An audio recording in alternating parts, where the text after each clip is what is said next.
আজকে আমাদের বাসায় চিকেন বিরিয়ানি রান্না করা হয়েছে।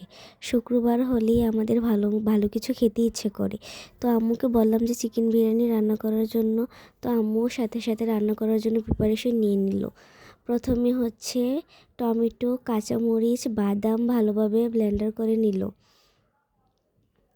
এগুলো ব্লেন্ডার করা হয়ে গেলে মুরগির মাংস একটা ফ্রাই প্যানে ভাজতে দিল। আমার আম্মু চিকেন কখনো কখনো ভেজে রান্না করে, আবার কখনো কখনো না ভেজে রান্না করে।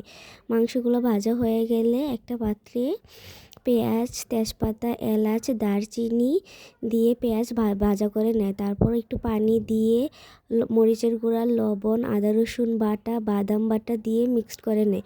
সাথে দিয়ে দেয় বিরিয়ানি মশলা। বিরিয়ানি মশলা এখানে একটু দিচ্ছে, পরে পানিতে আবার আরেকটু দিবে পোলার চালের সাথে। তো মশলাটা যখন কষানো হয়ে যায় তখন ভাজা চিকেনগুলো দিয়ে দেয়। চিকেনগুলো দিয়ে ভালোভাবে কষিয়ে নেয়। সাথে আস্ত 3-4টা কাঁচামরিচ দিয়ে দেয়, একটুখানি টেস্টি সল্টও দিয়ে দেয়।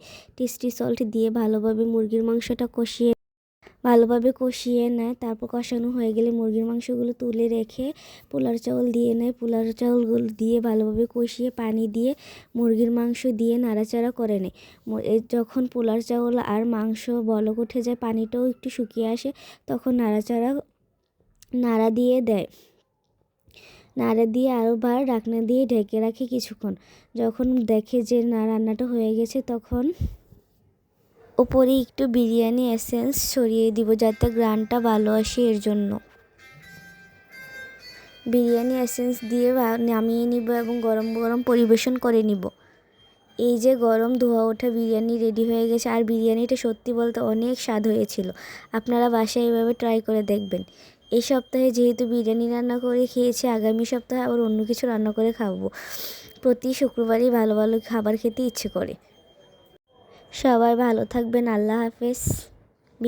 ভিডিওগুলো শেয়ার করে দিবেন।